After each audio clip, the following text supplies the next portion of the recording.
if I hadn't gone through or experienced them, I would never have found Al-Anon. I would never have gone through those experiences as a learning lesson and building steps for me to now know what a healthy relationship is. Currently, I am single and I'm staying that way for a while. I'm enjoying being by myself. I am rebuilding me, so I'm looking after me.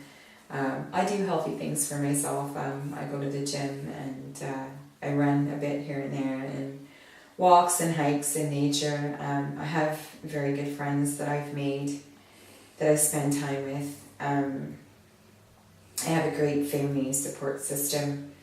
And my family at Al-Anon are a great support system too. You don't realize it, especially when you're in a relationship with an addict or an alcoholic. It's so very hard because the emotions that you feel is that you love that person so much and all you want to do is help that person. You want to stop them from self-sabotaging. You see it going on. You know the turmoil and the conflict that they're going through and you want to stop it. That's why being codependent, you do what you do, because you see them hurting themselves and it's so hurtful for you inside to watch this person you love so much destroying themselves and self-sabotaging that, it's a very difficult situation to be in, and you can very easily become very wrapped up in providing for them and looking after them and forgetting yourself. It's a really easy thing to do. Because you're loving and because that's your family or that's someone that your heart is with. And one of the hardest things is seeing this person fall apart for you and being helpless, not being able to fix anything and trying so hard. Letting go is key. You have to let go. You can't fix it. They have to fix it themselves. And you have choices through that relationship to stay or to go. It depends on where your comfort zone is and what you think is healthy for you.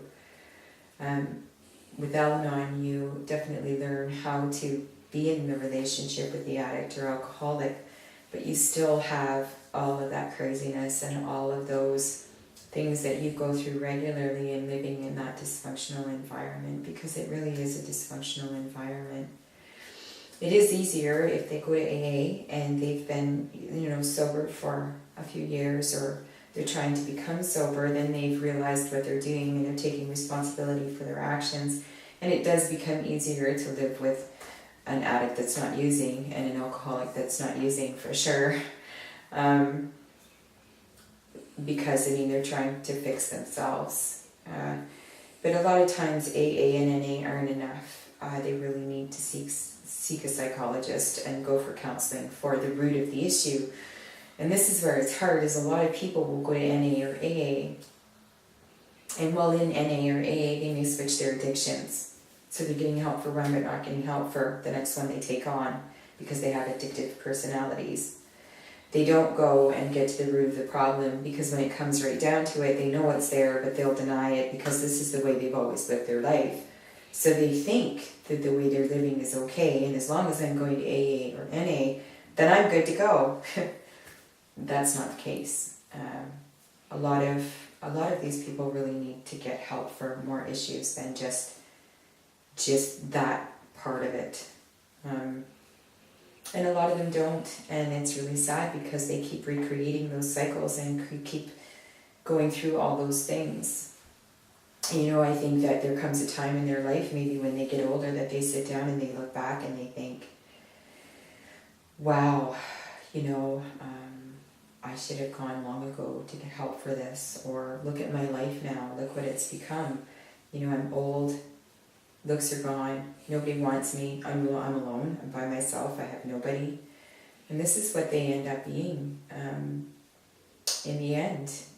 And along the way, they hurt so many people in their lives that that, you know, are probably really good people that really did love them, and they hurt them and they sabotage it and they throw them away. And later on in life, they may, you know, realize everything they've done. And by that time, maybe get help, or by that time, maybe they're too old and they just don't want to get the help that they need. So there's a lot of, addiction is multifaceted as far as what's causing it, and getting to the root of the issue. But for me, it's been rebuilding as well. I mean, if you're living with an addict or an alcoholic, or you've grown up in the home, even though you're not one, everything that they do affects you. It affects every area of your life. And, you know, making healthy choices, growing up with those cycles, you have your own cycles that you're used to too. You know, being abused, or maybe taking more from someone than you should because you feel bad for them, or you can identify with them, or they went through the same thing as you. It doesn't matter if they went through a similar experience. Everybody reacts differently, especially men and women. Women are more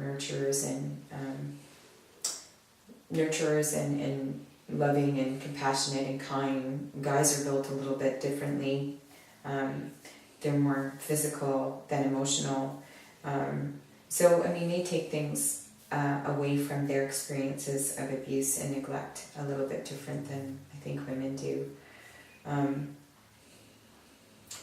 So I've gone through my own stuff, and that's why we created these videos, is because I can identify with so many people that are out there right now that are in this situation, and how you feel, and the hurt that you go through, and the pain, and the crying all the time, and, you know, the complete frustration that you get when you love someone so much but you can't help them and you can't fix them. It's hard. It's not easy. Every day is, you know, a new day, and unless you can go and get help for yourself while you're in that situation, it just gets worse. It doesn't get better. You know, there are those programs out there. I can't stress it enough, that you can go to help yourself while you're in these situations. And lots of different ones. Of course, like I said, I know that other people's situations are a little more difficult as far as family dynamics and being married and having children, to leave, you know, a situation where you're with an addict or an alcoholic. But you really have to think about your family too. Do you want them growing up in that environment? Do you want that cycle to continue? So there's really a lot to think about when you're in that situation. And it's a very difficult choice to make of whether or not you want to stay or you want to leave. It's certainly not easy, and it's heart-wrenching, and it's heartbreaking. And the whole thing is just heartbreaking to see those things take place with people that you love. So yeah, that's the end of the negative stuff. The more positive stuff is the avenues that you can take for yourself. You know, get out and have fun. Get out in the fresh air. Enjoy nature. If you have a higher power, you can always. I do. I believe in a higher power. I believe in God, and that's my choice. I also believe in different things as well. I believe in meditation, and positive self-affirmations are incredible. Doing affirmations every day, positive self-affirmations, when you put it into the universe, it comes back to you, because you have to believe that you love yourself. You have to believe that you are loved, that you are light, that you are worthy of being loved. All of those wonderful things that you should be and have in your life, you deserve. Nobody deserves to go through physical or emotional or psychological or the other different types of abuse that are out there. Everybody is a human being. Everybody has a heart, and everybody deserves to be loved and treated with kindness and respect and empathy and compassion. So, I mean, doing the positive affirmations for me works great. If you don't know what they are, look them up online. There's tons of them that you can do. Meditation too, and being in the here and the now. A lot of reflection for me, reflection on the past. And when I look back now, I can see all of the things that I did and all of my own cycles. So it's really helped me to move forward in my life and develop healthier learned pattern behavior and get rid of the old that I was used to. So same with addicts and alcoholics. Self-affirmations are fantastic. Meditating is great for bringing you in the here and the now. That in itself develops new healthy thought patterns and processes on its own. I'm not saying that you shouldn't maybe go and see a psychologist if you've had problems with abuse in the past, and because there's a reason that you're self-medicating, but those are fantastic tools to work with to really rebuild your own self-esteem, because anyone who is an addict or an alcoholic that's active doesn't love themselves, and that's the bottom line. So these tools really help for you to start loving yourself. It's like creating a new pattern. So if you wake up every day and you say your prayers, or you meditate, or you do whatever it is you do in the morning, and you take a moment to do positive self-affirmations, and put it out into the universe. I am love, I am light, I am beautiful, I am worthy of love, I am worthy of compassion, I am worthy of empathy. And you keep saying those things over and over. It's like the patterns and the cycles that were created for you when you were younger. The more you say it, the more you believe it yourself, and that's how it changes the pattern thinking. Some people don't believe in self-affirmations. I believe in them 100%. They are an absolutely incredible, powerful tool for you to use on a daily basis. Even an addict that's trying to quit using, that may have a little bit of sobriety, that has that temptation, if you stop with in the middle of that addiction and stop when you know you want to use something, or when that temptation is there, and you start saying those powerful affirmations to yourself, I am love, I am light, all of those things, if you keep repeating that for about 5 or 10 minutes, you'll see that you're not craving that drug anymore. So that really helps, as well as meditating. Meditating, you're healing, you're in the here and the now, and you're not thinking about using anything. So those are really fantastic tools, and I know that a lot of rehabilitation centers use those tools during their rehab and treatment process, meditating and self-affirmations. And this is why, because it creates a new thought process and a new patterned way of thinking that's healthier than the cycles that you've been going through. So those were tools that are fantastic. Leaning on my higher power in AA and NA and Al-Anon, one of the best sayings, and it's my favorite, is let go and let God. That's easier said than done. Because, we let go of our problems and we say, okay, I'm going to give it to you now. But then the next day we think about all of the things that have gone on and we take it all back again. So that's training on its own. I mean, that's a hard one to do. I'm going to give it to you, now I'm going to take it back. Now you can have it again, now I'm taking it back. That's kind of a tough one, but you can train yourself to do that. And it's hard not to catch yourself when you're giving it all away and then trying to take it back again. That's really good. Sayings, maybe look up Deepak Chopra is pretty amazing. Juan Miguel Ruiz, one of the most amazing books I've ever read is called The Mastery of Love, and every human being should read this book.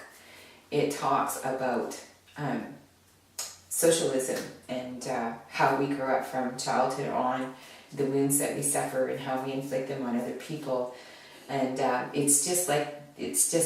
I've read it 3 times and I'm going to read it again. It's just one of those books that is so informative and so true that you want to read it over and over again.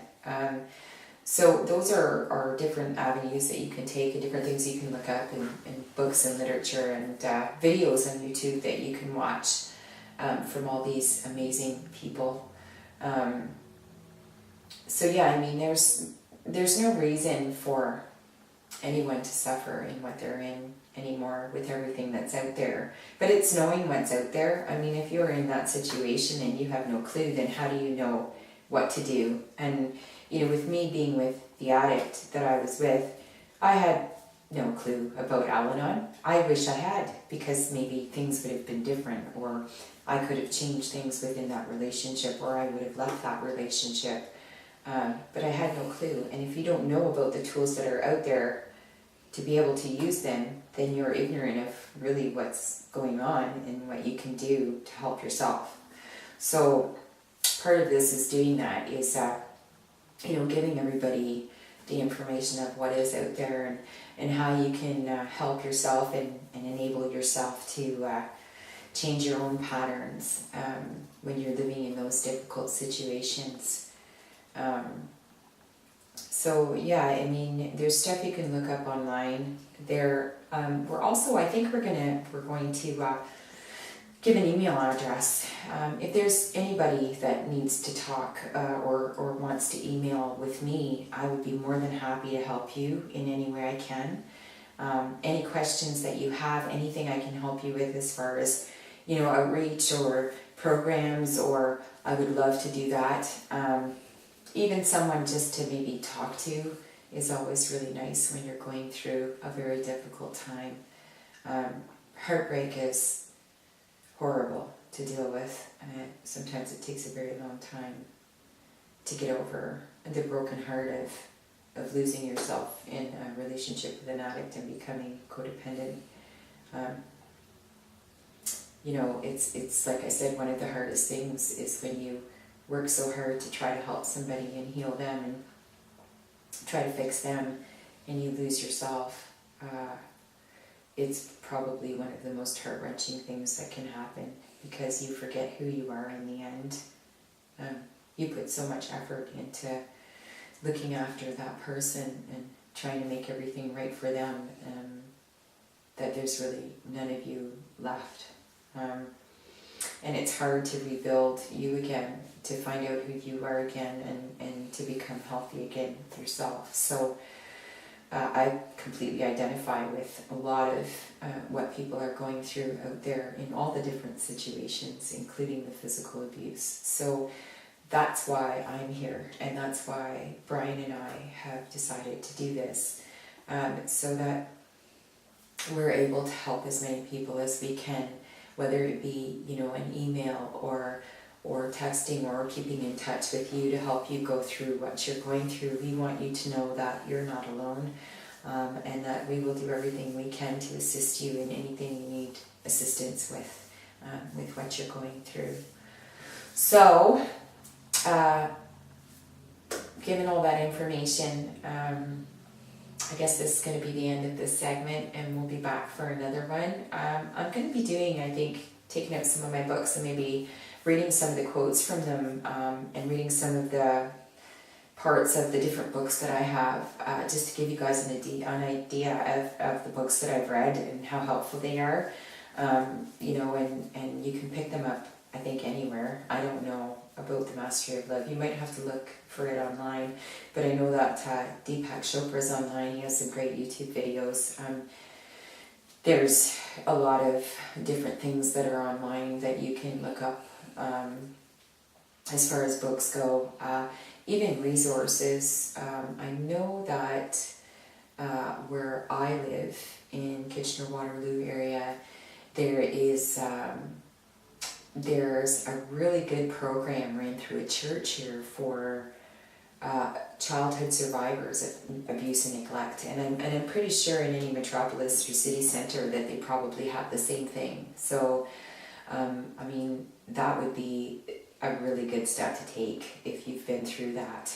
It can save you a lot of heartache in the end, because you'll learn how to break the cycles right away before you kind of end up going through that. Or if you've only been through one situation, it'll keep it at that one situation.